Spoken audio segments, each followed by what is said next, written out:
On today's episode of the Glue Guys, wow, I actually enjoyed the Miami Heat game. I know it's sort of controversial to enjoy a loss. Well, good for you. I like basketball, so I'm cool. So we're going to dive into what happened in the Heat game, maybe look at some of the symptoms of that game. We have amazing mailbag questions that we're going to dive into, including fake Kyrie Irving trades. Wow.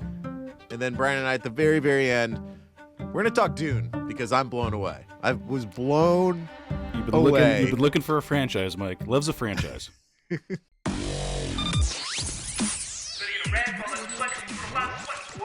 Welcome back to the Glue Guys. This is Mike here. Say hello, Brian. Hello. Oh, check us out on Twitter at BKGlueGuys, Netsdaily.com, The Athletic. If you want to get behind that paywall, theathletic.com/glueguys. I think it's like 33% off an annual subscription. Nice. Ryan? My goal. The Nets are stuck? Yeah. They're What are they doing? So you watched the game. You enjoyed yourself. It sounds like you had a grand old time over there. You're just like on cloud nine after that. What were you watching that I wasn't, Mike? Because I was butthurt and triggered to the nth degree. Okay, so we're talking about the Miami Heat game. We're recording this on Thursday, 10:28 a.m. Eastern Standard Time. That's right. I guess my thing is, and this is maybe a healthy way to view basketball, is to not have announcers on sometimes. As much as I love Ian and Sarah, Oh, wow. love them dearly, when you hear the crowd and you hear sort of the complaining about the lack of fouls, which, trust me, I was butthurt about the lack of fouls. There was some sort of serenity in just watching the game without the noise. I wouldn't recommend it all the time. What were you listening to? Did you just put on Skrillex or something in the background, or what was the what was your supplant? It was just Stevie Nicks. Just perfect silence to sit in a dark room. TV. It was only TV on it mute. was actually the score of Hans Zimmer. Wow. I was Beautiful. I was listening to a Hans Zimmer score, just getting zoned out on some Dune scores. And Did he do the Dune? Nolan He did the movies. Dune scores. Of course he did. Did you hear a wah? Spare no expense. Yeah, checks out. So I enjoyed the game. Why I enjoyed the game was that I thought it was both teams competed. They actually played it as if it was like almost a playoff game. I think both teams understood the importance of that game. Yeah, it stinks that the Heat won. It stinks particularly that the Heat shot so poorly, but yet somehow they went to the free throw line. This is the butthurt territory. Yeah. They went to the free throw line 12 more times during that game when their team is not really built that way. Nope. And the Nets don't go to the free throw line when they are built that way. And, of course, the Nets got out-rebounded. Everyone's mad about that. The turnover situation was about the same, but sure. I enjoyed the game. I'm sorry. It's easier to out-rebound somebody if you're allowed to push them in the back, but they can't push you in the back. That's my hot. No, I'm not. I mean, we'll put aside the ref complaint compartment. That's a whole thing. I think everybody's for now, because I'm going to dive into that. It was pretty egregious. I mean, should we just dive into it now? It's insane. This is insane. This is crazy. I know we're a Nets podcast, and if we were not a Nets podcast, we'd be like, "Ooh, I'm so happy James Harden is not getting the calls that he wants." Let the butt maestro flow of the free through throw you. line. Yes. But this is insane. He's getting fouled. He's getting fouled all the time. And the refs have been told by Adam Silver not to call fouls on James Harden and Trae Young. I haven't looked up Trae Young's free throw attempts. I'm sure it's probably better than James Harden. Harden got fouled 3 times on one single possession, and the refs were loath to blow that whistle. It was like 5 minutes later they're like. That it didn't even give it a full whistle. It was a fart whistle. It's like the counselor at the camp who's hungover and it's just like, I gotta blow this whistle. Doesn't even have Damn it. the wind in his chest to blow the whistle. I mean, I know I'm happy that the NBA has restructured the emphasis on the game, taking away fouls. The game is more enjoyable when there are less fouls called, even if the offense goes down because it's harder to score because defenders can be more physical. I actually like to watch that basketball on balance compared to like free throw fest. But James Harden, he is not getting calls at all. He is getting fouled. He's not faking it. Now, there were times when he did fake it, And there'd be times when he knew he'd miss a shot, and they would try to like hook an arm of the defender to try to get a call. Classic James Harden stuff. Fine, but like this is who he is. But like if the new rule is also like, and James Harden can't get fouled, and also we called James Harden on fouls all the time too. There's that whole part of it too. Yeah, he feels targeted, Mike. And there was a moment where we were watching him sitting on the bench, stroking his beard. He doesn't often stroke the beard like You're Merlin. Right. He doesn't. But he was staring into the abyss and thinking deep thoughts about what the hell he's going to do going forward if this is the new normal for him. It's scary. It's a scary future.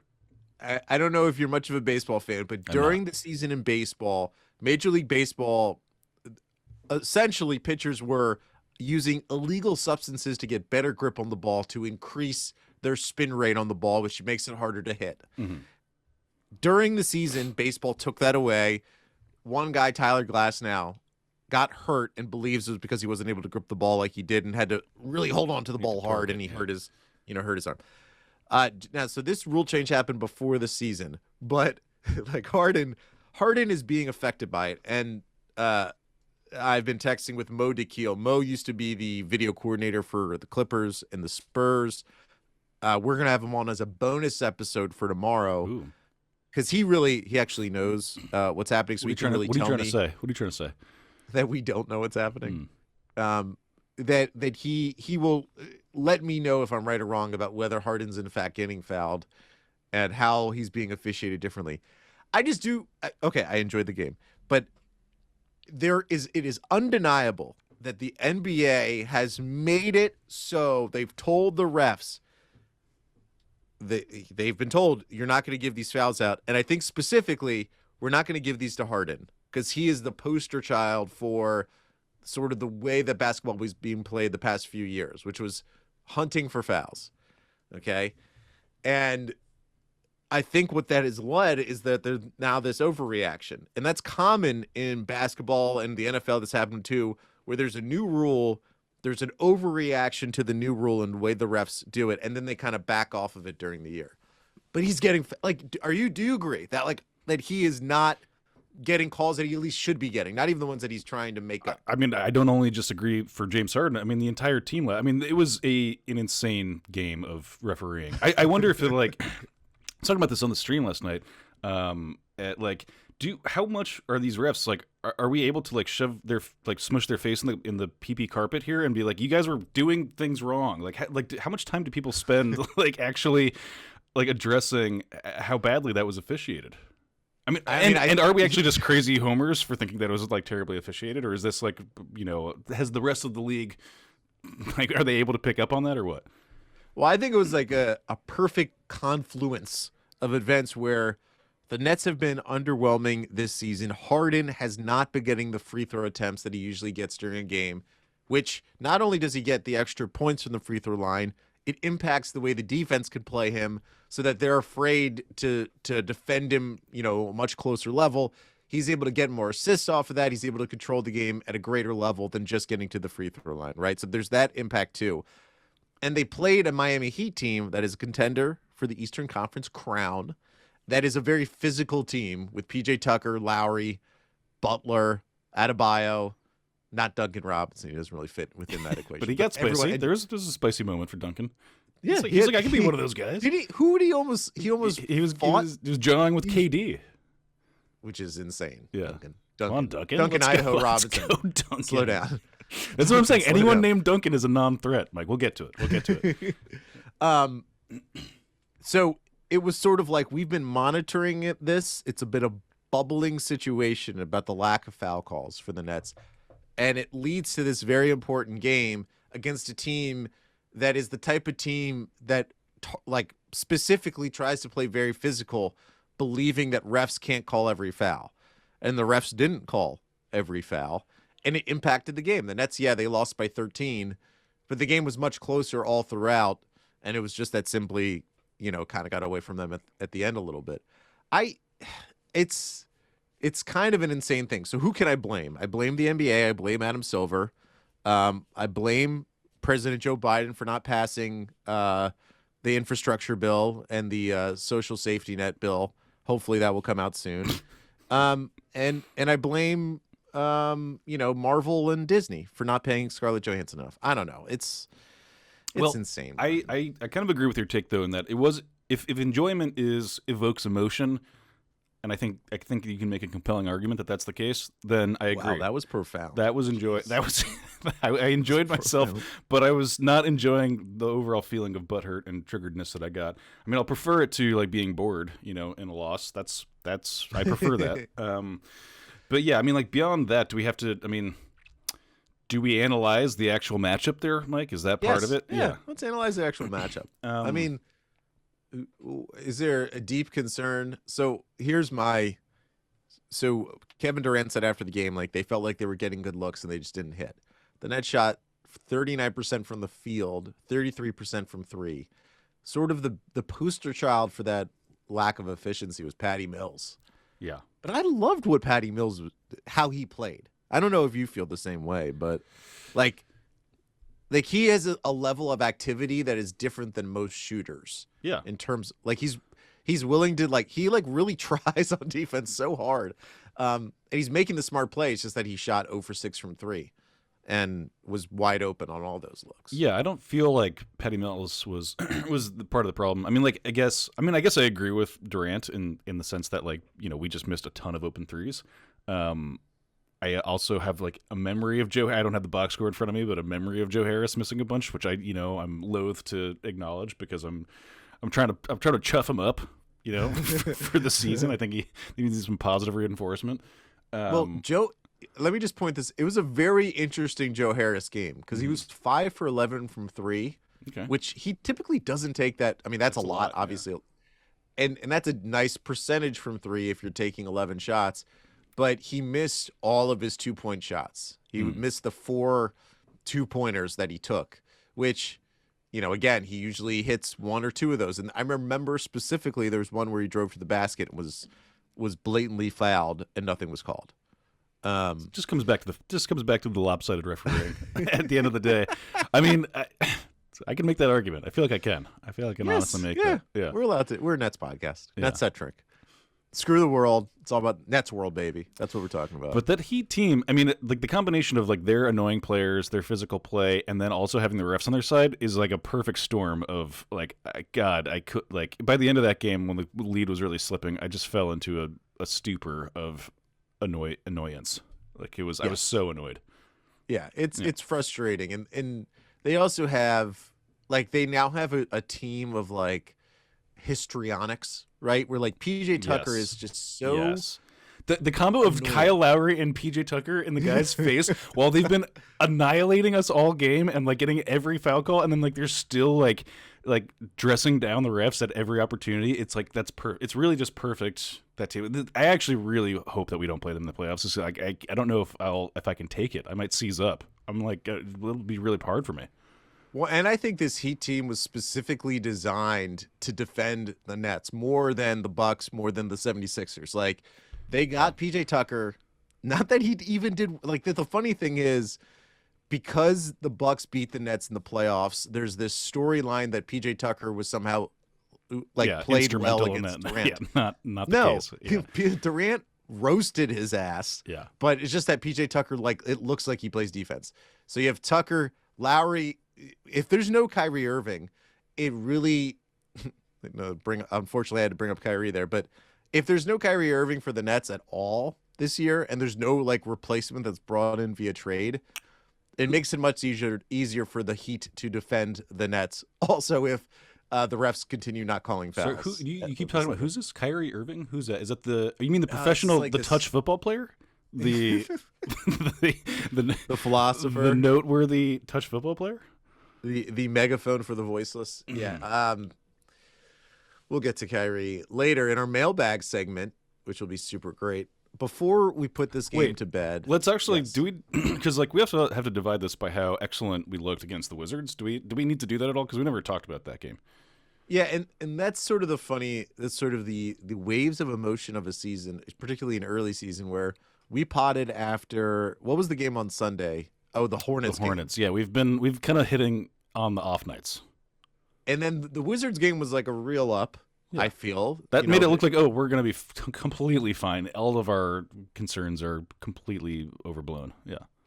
Yeah, and I'll get to like I think we have some questions where we can kind of dive more into like what we've seen in the first 5 games of this season so far. But I'll just say last night in the NBA, the Nets, Bucks, Lakers, and Suns all lost. And the other teams that the Nets played the best opponent, which were the Heat. Like the Bucks, I think, lost to the Timberwolves. The Suns lost to the Kings, and the Lakers lost to the Thunder. And, we're also focused on the Nets. This is a Nets-centric pod. They haven't looked that good so far this year. They're 2-3. We all expected them to look better regardless of whatever the record is.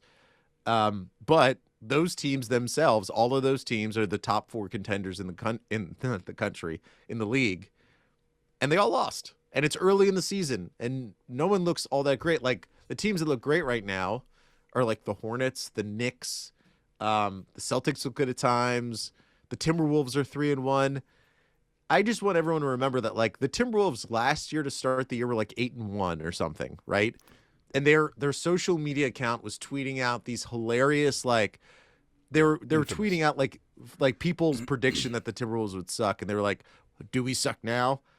And then they did, and they fired their coach, and they hired so let's and then they just fired their GM going into this year. So we all need perspective. We all need to calm down. Is it a sprint or a marathon, Mike? I can't remember. Help me out. Before we get to our mailbag and all those wonderful questions, the only thing I wanted to point out is there was a mix. This felt like the first sort of evenly distributed game of bigs in terms of Griffin, Aldridge, and Millsap. They all played about the same amount of minutes. No Clax, though. No Claxton. Illness, non-COVID illness. He seems to pick up a lot of colds, Claxton.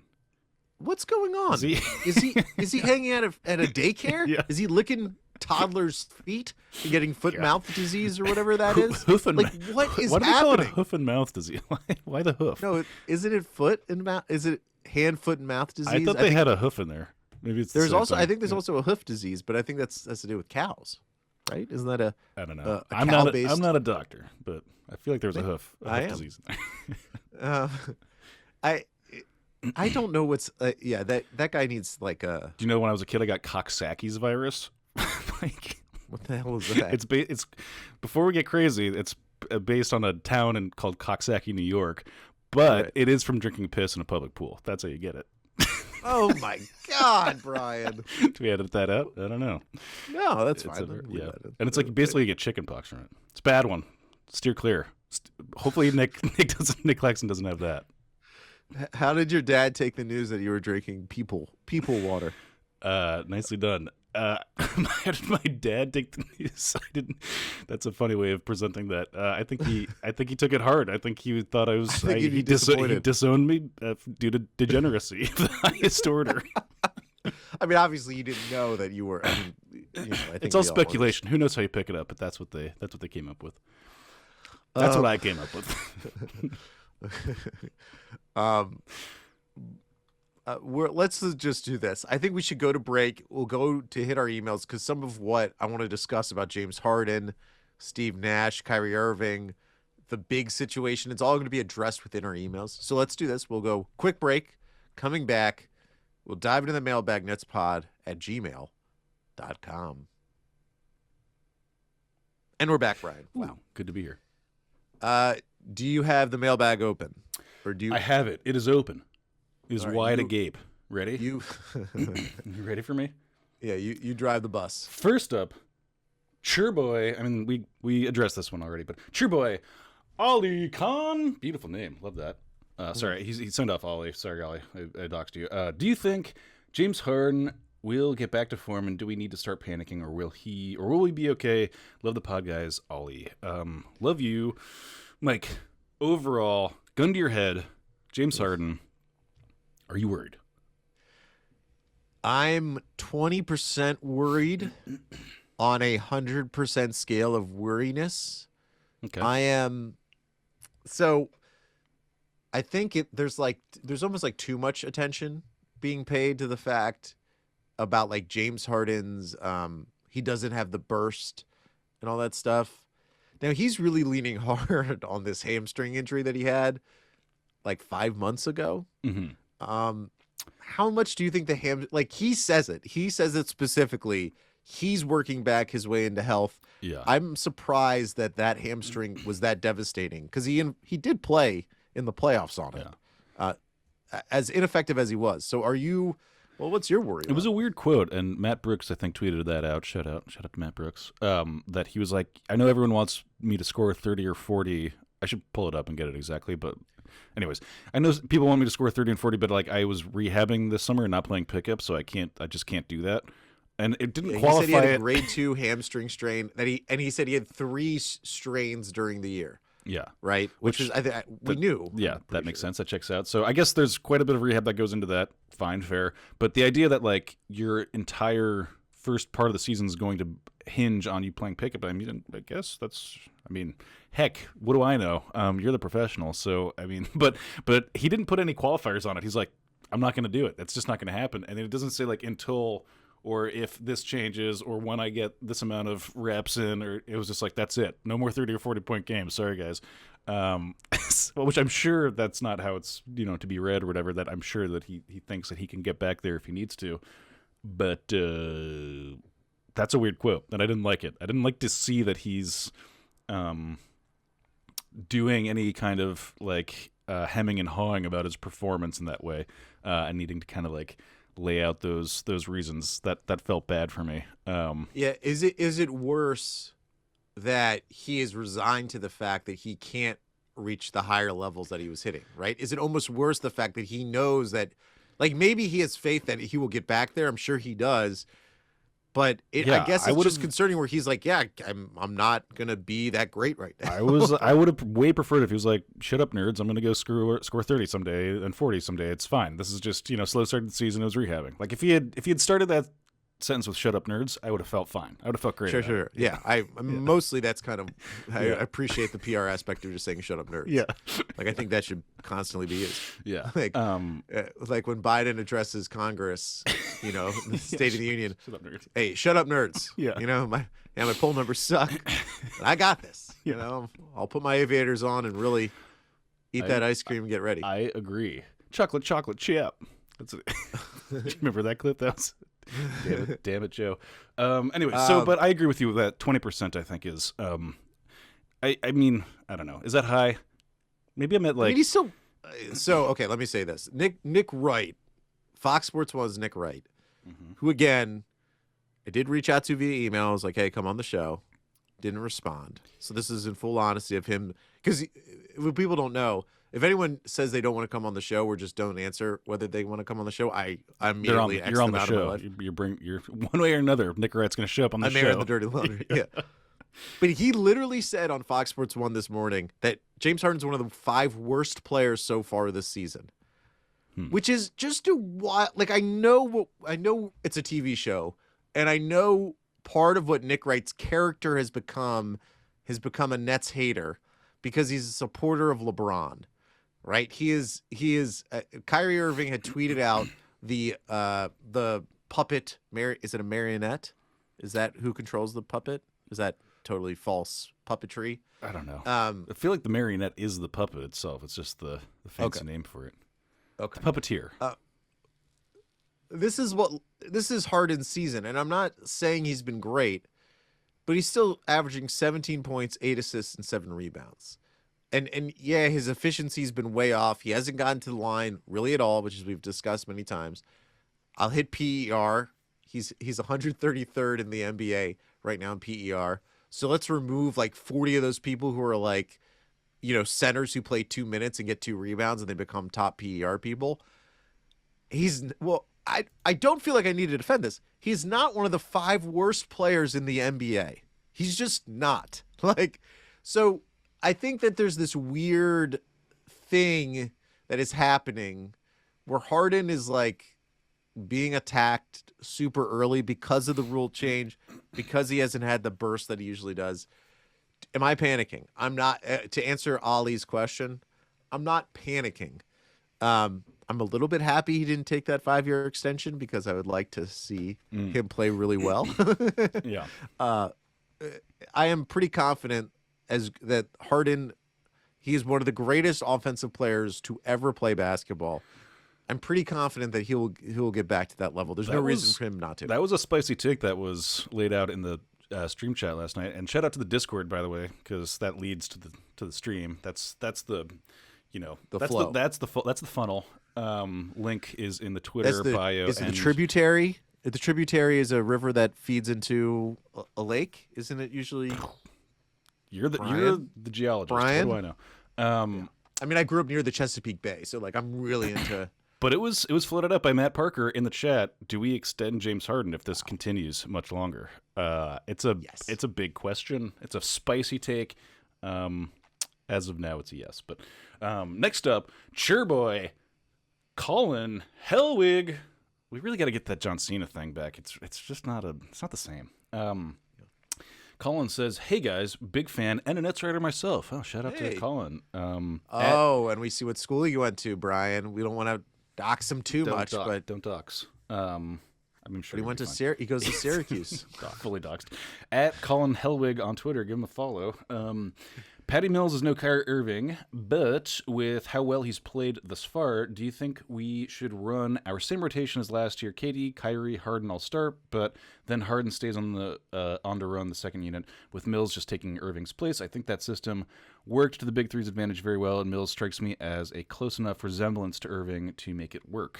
I like this question. I thought about this a bit last night too because so Bruce got the start, but then got yanked at around the 7-minute mark of the first quarter. And I think, and this is complete conjecture, just pulling this out of my butt, if I am sort of reading what's been going on in the season to this point, and we're coming out of the gates with extreme lethargy, we're lethargic. Having the first 5 minutes be Bruce Brown fuel injected, like in Too Fast, Too Furious, where you hit the NOS thing right out of the gate. Sure. And then you supplant him with Patty Mills and go back to your sort of spacing offense, core model. After he's fuel injected the Honda Civic, then I can see why that there's something compelling about having Bruce start for just that short period of time to get everyone's motor up to speed, and then bringing in Patty Mills right after. So that was an interesting. I just thought that was like a fun way of starting off a game, and I kind of like to see it. But in general, I do think that like Patty for Kyrie is sort of how we can do this and have. I would like to go back to Harden doing the second unit stuff, which he hasn't really. I don't remember him like leading the second unit in the same way that he was last year.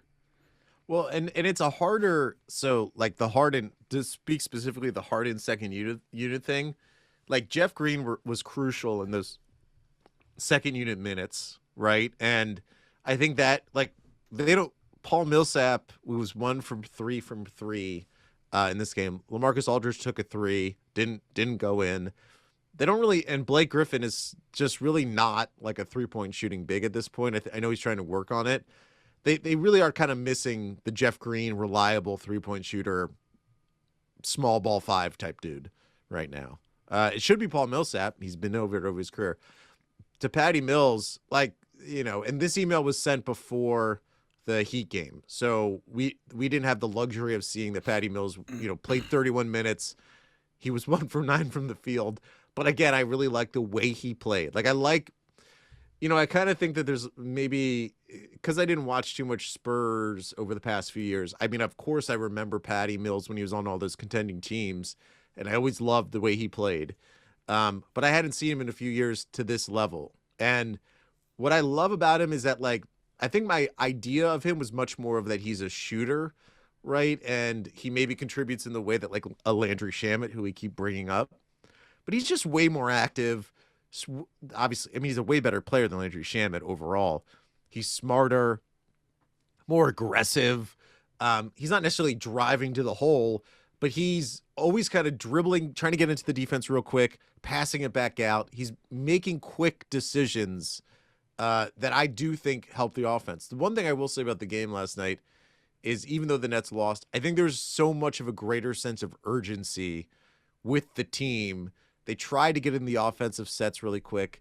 There was a really fun lineup that happened where KD and Harden weren't on the floor, and it was like that was Bruce a crazy Brown, Javon Carter, like yeah, Millsap. I think LaMarcus Aldridge was out Bembry, there. I think was in there. It was Yeah, that it was that lineup that you had like memed about. It's the one I wanted. It actually kind of worked. If there was just one more, if you put in, hate to say it, you put in Kyrie for Javon Carter, that lineup kicks ass.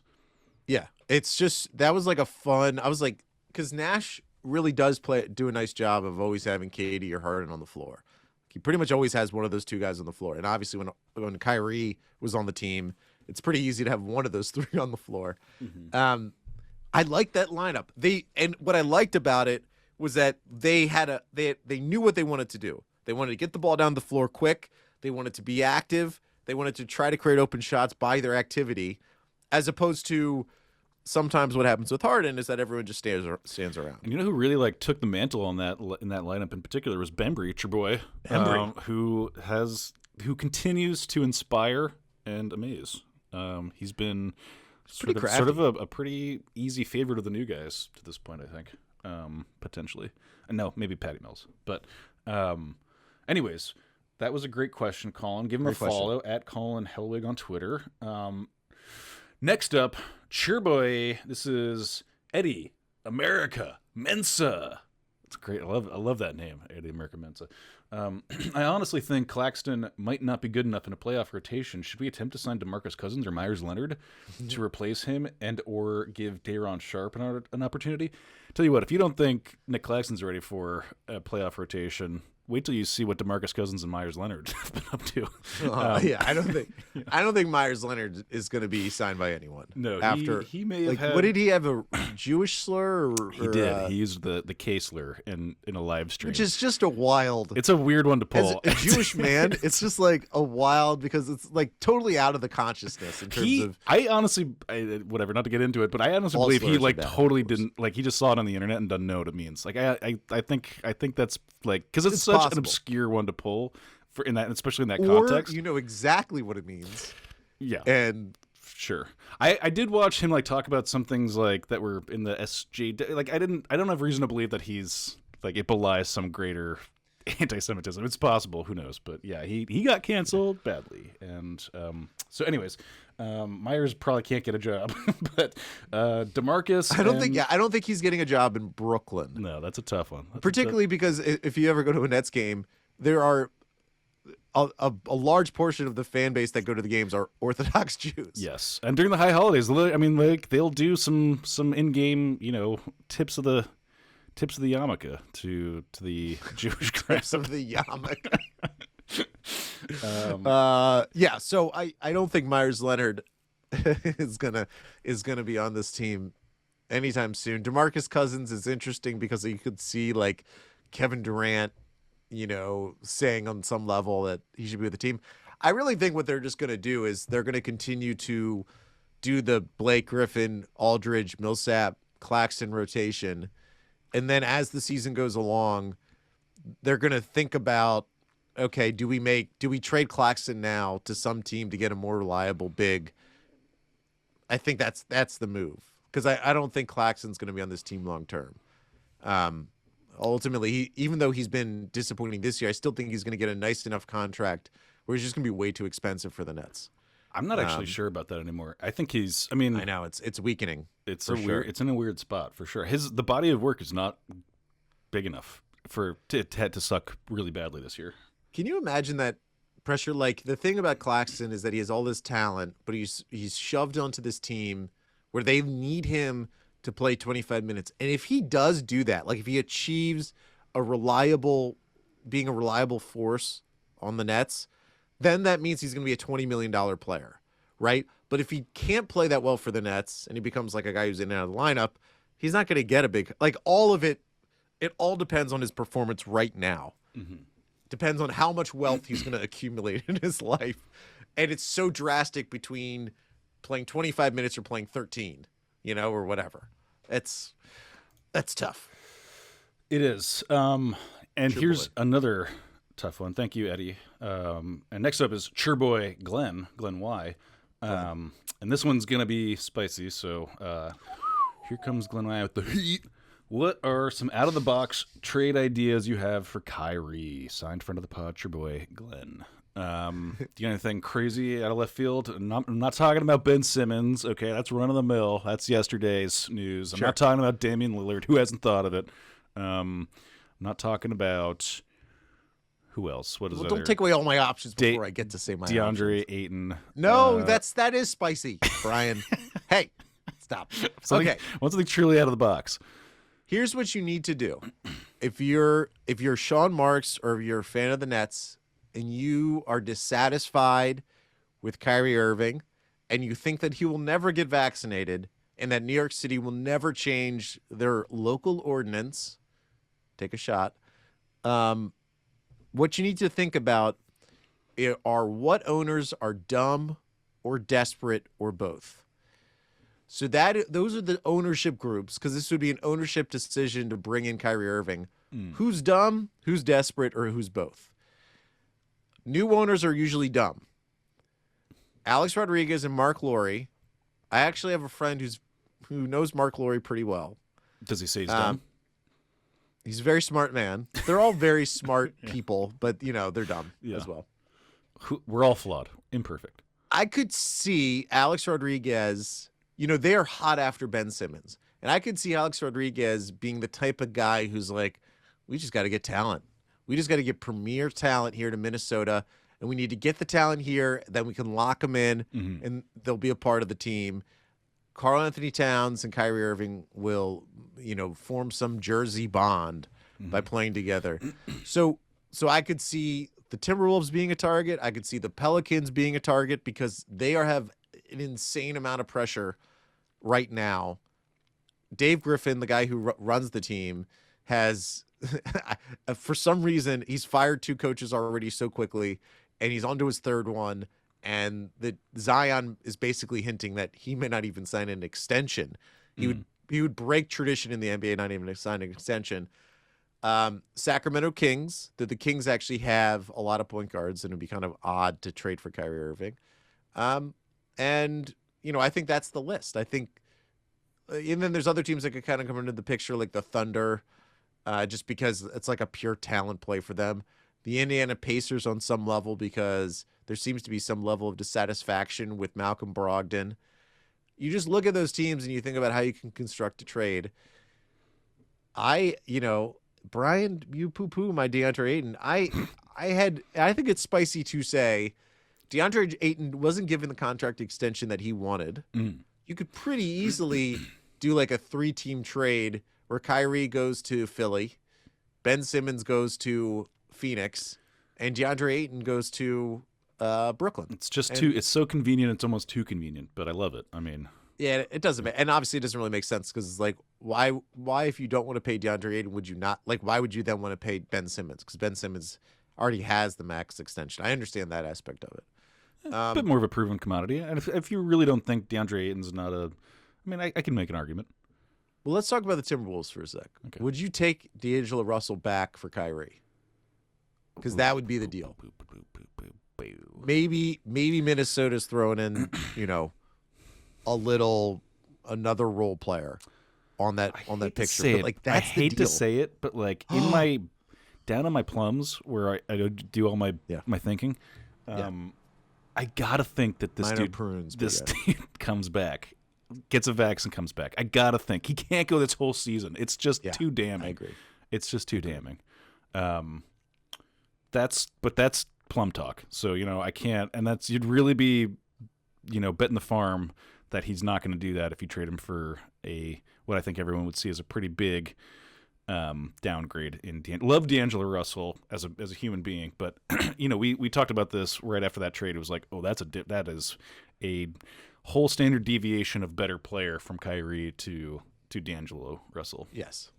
And D'Angelo Russell hasn't even played as well as he played in Brooklyn since he left Brooklyn, right? Like, he had a very weird Warriors experience.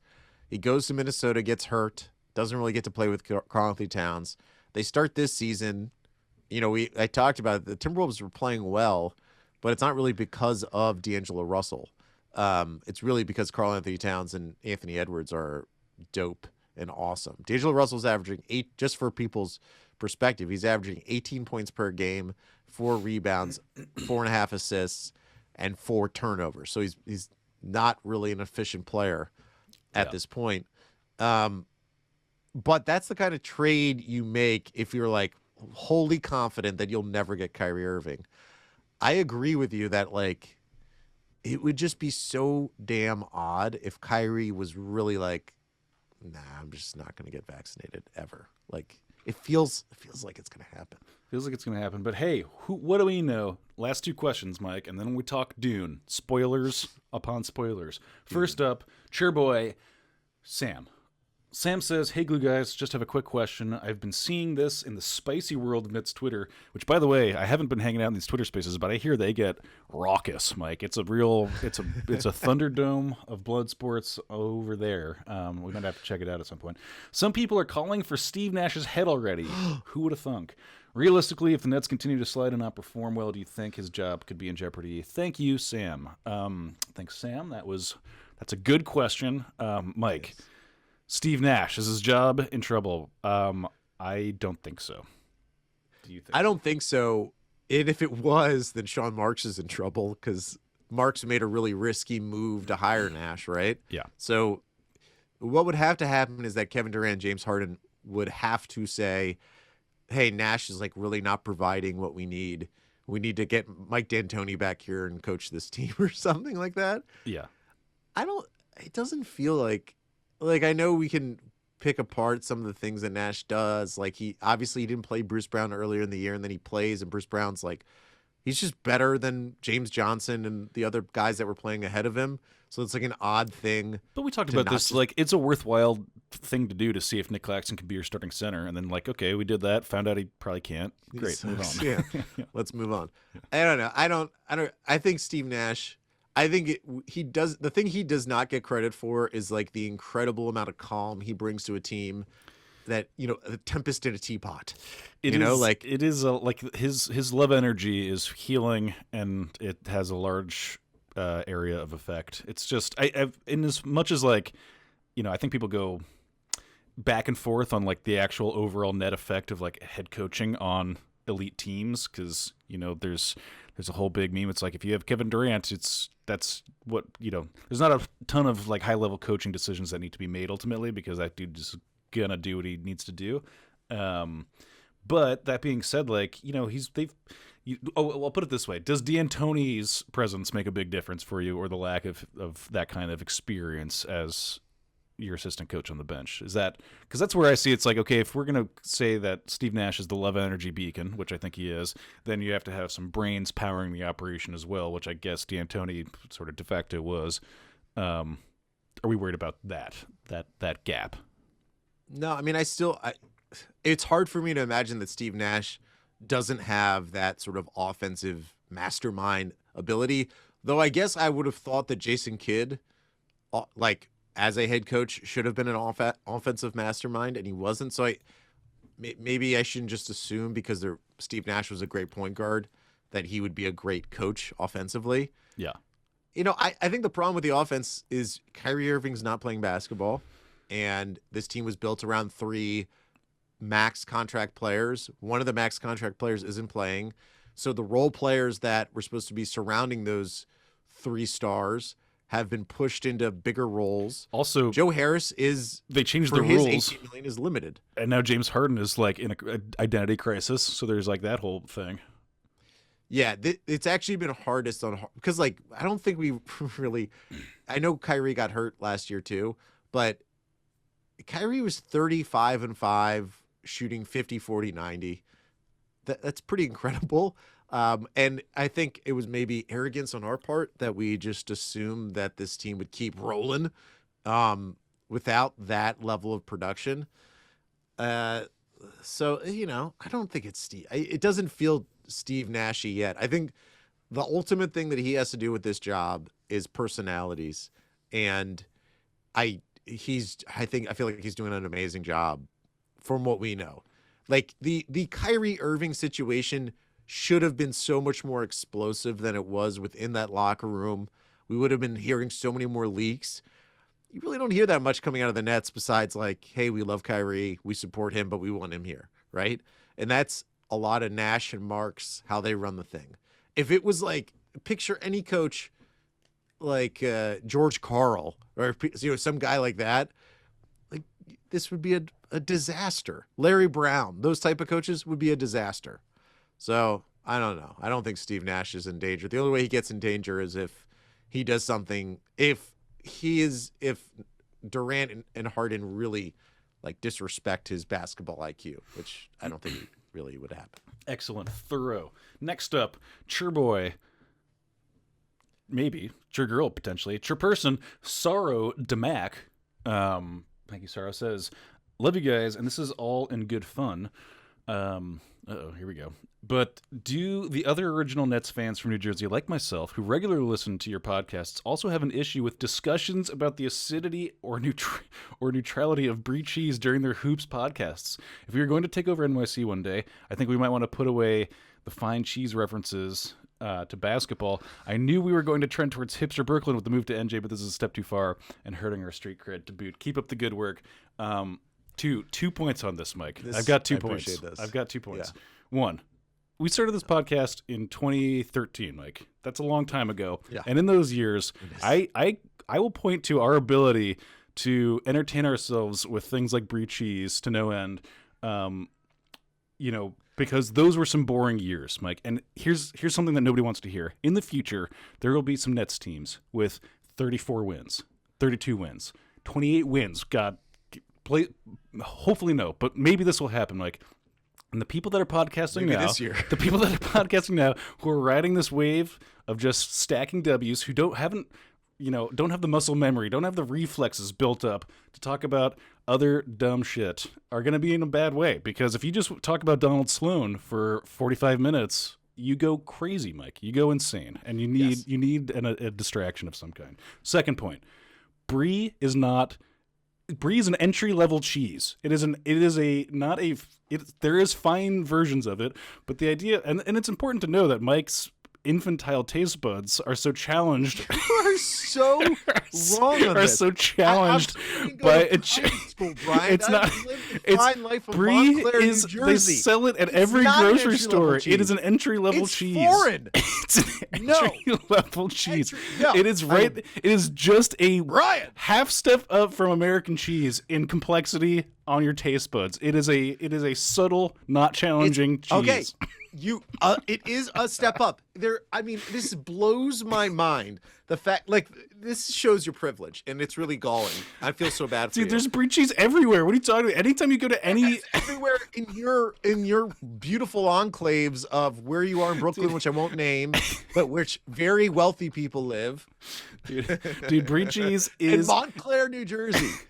I was growing up on the hard scrabble streets of Columbia, Maryland. Which you don't know about, but that's a tough town. Dude, I've been all over this world, and I've seen brie cheese everywhere, okay? Everywhere. Streets covered with brie cheese. And you know why? It's because it's unoffensive, it's easy to eat, and Sure. I'm not disputing the fact that it's easy to eat. All I'm saying is that entry-level cheeses, undeniably, and I'm going to say the first one, and you're going to be like, no, Monterey Jack. What? Cheddar. American. You go right for the one with peppers in it? Monterey Jack? Monterey Jack. Those are entry level. If it is shredded in a bag and you can put it on a taco, mozzarella? Put it on your pizza, those are entry level cheeses. I'm putting brie in there with mozzarella. No. Oh my god. Yeah. It's in there. This is crazy. This is your worst take. It's not camembert, okay? Camembert would be the elevated brie cheese. That would be me. Yeah, you can say camembert. doing awesome, the dude. thing. I just Tunic. It's important. Anyways, it's important to know that I can go cheese all day. Mike ate bologna and American cheese, and he's got, that's fine. That's great. I don't begrudge that, but he's eating it into his 30s now, and he needs to adapt. He needs to change, and this is an important part of the podcast is learning and growing with us as broadcasters and commentators. It's an important part. Excuse me. Of the experience.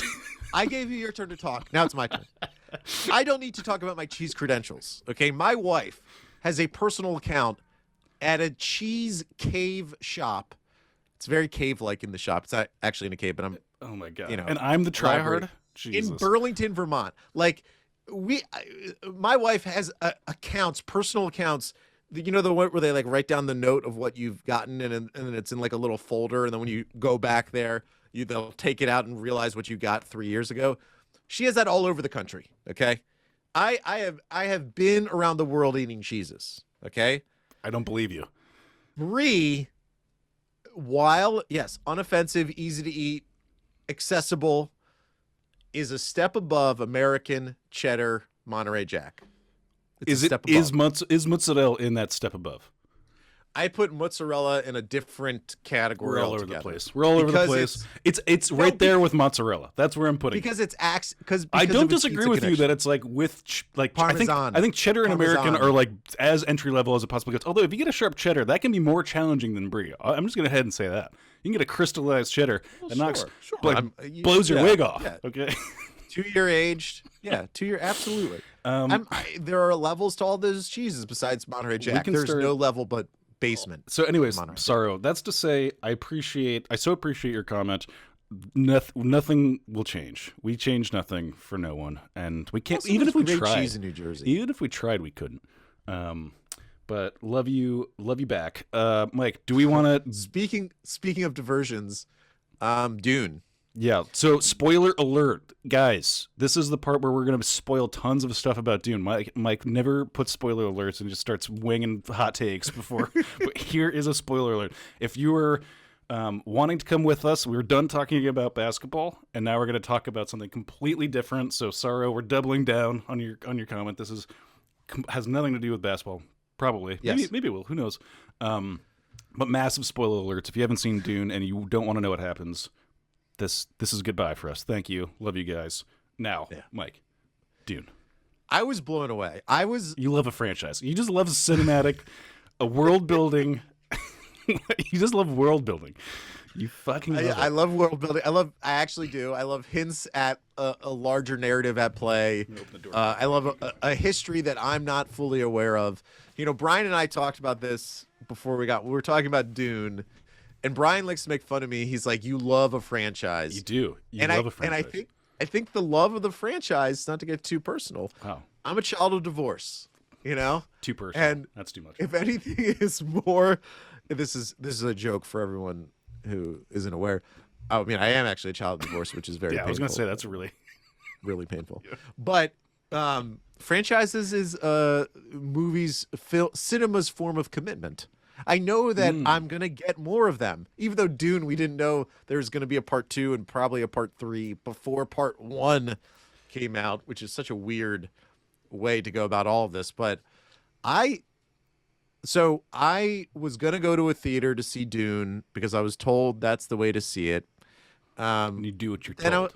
You do what you're told. I do what I'm told. And then my wife told me not to go to a theater. And I was like, roger that. Yeah. Confirmed. Well, I will not do that.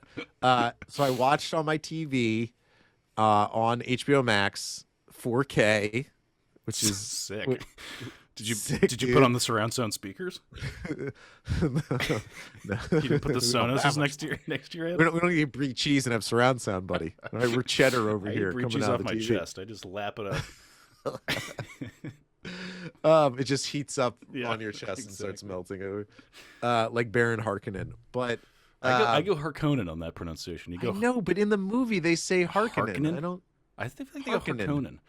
This goes back to the Josh Brolin. I'm just trying to think of how he said it, but right before he says, "The Harkonnens are brutal. They're brutal." How many takes do you think before you landed on that? First one. That was the first take. That was first take. Came out of the gate. That's Brolin's ready for that. He was born to say brutal. I mean, literally, his last name begins in the same sort of. True. Brolin.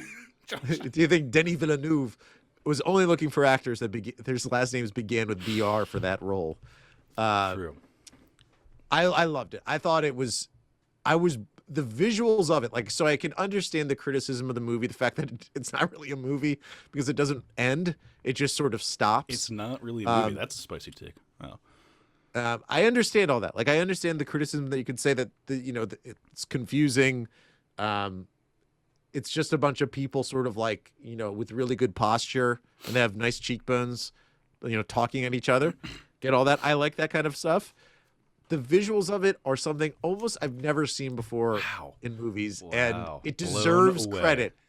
It deserves. I don't disagree credit. with you. I enjoyed it. I thought it was like a pretty chill, but I recognize that it's like a science fiction piece that was written in the 50s and 60s, like we were talking about, and comes with that comes a kind of hokiness, dare I say, regarding like the hokey religion, the awe we are supposed to feel about like space travel and like, oh my, there's a planet with a resource, so it's we've obviously done this 100 ways, and and that's fine. Those are baked into the fabric of society, and it's but like, in terms of drawing any larger, I will say this. Yeah. Partly it's baked into the fabric of society because of Dune the book.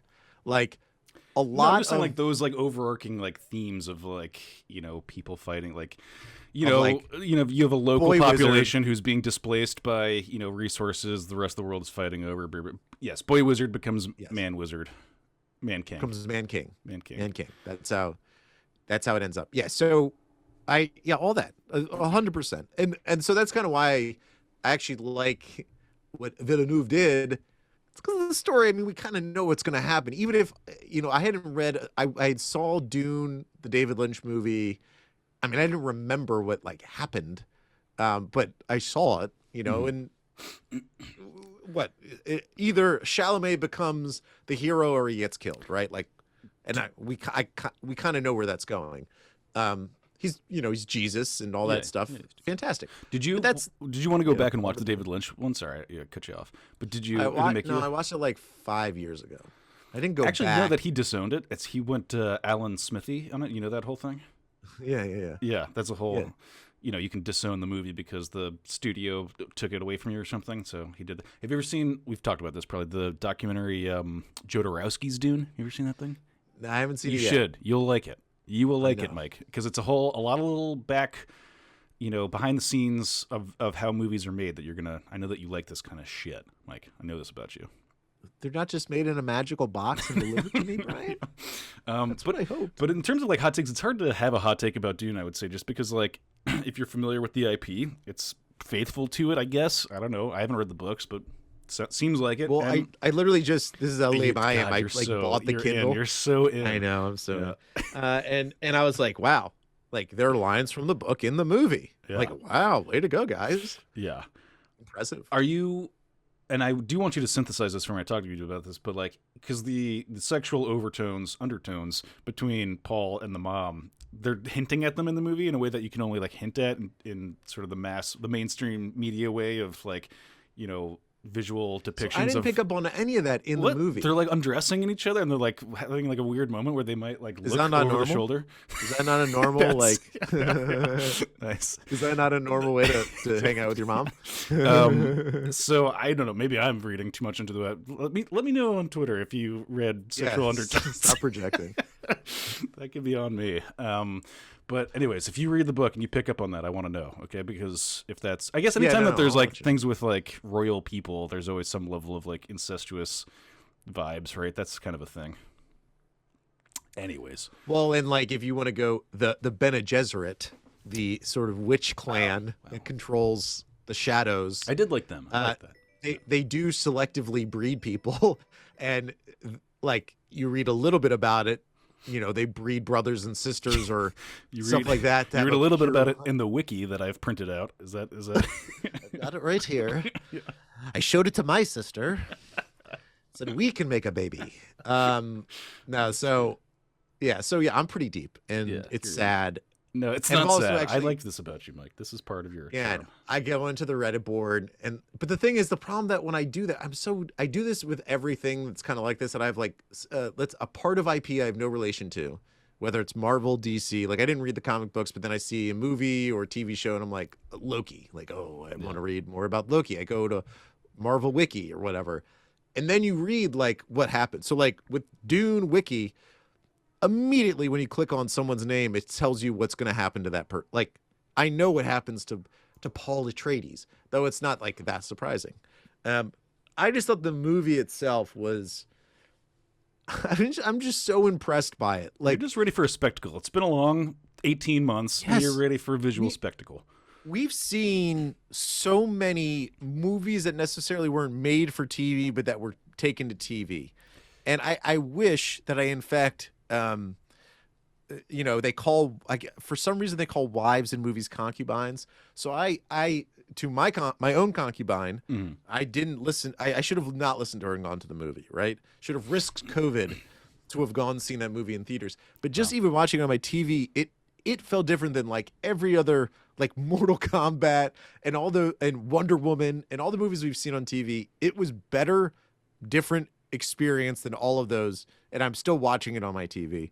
Like the scale of like the spaceships and the little people, like, thank you. I will say I liked their interpretation of the military technology, because that was like a big problem with the David Lynch one. Was like everything just seemed so just kind of born from fantasy more than sci-fi. Just like there's crystal swords and shit. It's like this is after we've seen lightsabers, you can't go back to the crystal sword. You know, it feels like a regression of a kind. But they highlighted the fact better that these like personal shields. It's actually kind of plausible that ballistics are less effective in a world where you have these like super advanced personal shield systems or whatever. So that a slow penetrating thing would be more effective. I actually kind of bought that, which is a hard thing to sell. Yeah. It's a tough sell. Well, and there's a lot that the other thing I appreciate is that, like, again, I had seen the Lynch Dune movie. I had not, none of it had stuck in my brain of like understanding the world. And yet watching this movie, like I understood pretty much like, hey, there's the bad fat man who comes out of the pool, who's like a mean guy. I get that. Oscar Isaac, I love him. He's a good guy. Chalamet, he's a shiny looking person. I get him. Like I get who the bad people are. They explain pretty well that like, the emperor wants to set them up for failure, right? Like perfect. Like I there's so much that's happening, but you just kind of understand most of it. Chalamet's too small. Can I just say that he's too small? I feel like I could pick him up. I could pick him up and punt him. That's how he feel. That guy is like a $110. I could eat Chalamet. He's supposed to be like a 15-year-old though. Right? I think I've got 100 pounds on Timothy Chalamet. I would. I'm just well, saying, I felt bad for him. Punch his head off. Another casualty of liking a movie is then you start Googling or YouTube the thing. And this is my casualty. And then so now my entire YouTube algorithm is videos of Zendaya and Chalamet doing interviews. And they made some joke to each other about face how you just made of how like disappointed you are in yourself that's your algorithm. That's my algorithm. I'm doing it man. again. Okay. And the funny thing is they're in the same room for all these interviews, but they're wearing different clothes in each of these, like the Tonight Show, Stephen Colbert, the BBC. And I'm like, I feel so bad for those humans. Like I hate, like when my wife comes home with clothes, a lot of wife talk in this, but like, when you try on clothes or whatever, like I'm like, this sucks. They're like, all they're doing is putting on new clothes. But they made a joke to each other about how they don't eat food. And I'm like, you guys probably don't eat food. Yeah. They're too skinny. The joke was they don't eat food? Jesus, that's scary. They're like, aren't they like, that? How old are these people? Oh God, I don't know. Somebody called the union. Yeah. What did you like about the movie? To your point, I mean, I too am, not ready for a spectacle. I enjoyed it. I devoured it. I could even watch it again, just for how successful they were in executing the spectacleness of it. I don't have any strong connection. In the way that you do, I have no real desire to go, plow through the wiki or anything. Like I just, the world building from a sensory input perspective was working, but not from like I actually care about the futures of these characters who are kind of, been there, done that sort of. But, that's the thing. It's a book from the 60s, of course. What are you going to do? Go watch Jodorowsky's Dune, Mike. You'll really like it. Put that top of the list. I think that's it. You're right, where it's like, we kind of, like, he's a magical boy. Yeah. We've seen many magical boys. Yes. And fights over newly occupied resources. Mike, we did it. And there's local people. But look, Mike, when episode 2 comes out, you and me will be in a foot race to who can watch it first, all right? That I promise you. It's successful in that way. Shall we get us out of here? Let's get out of here. Thank you all so much for listening. If you got to this point, mazel tov to you. Yeah, mazel. Big mazel. We've talked about Cheese, James Harden, and Dune. What a pod. One for the books. A classic. Thank you all so much for listening. We are the Glue Guys. You can find us on Twitter at BKGlueGuys, netsdaily.com, The Athletic. Get yourself behind that paywall at theathletic.com/glueguys. Brian. Howard Dean.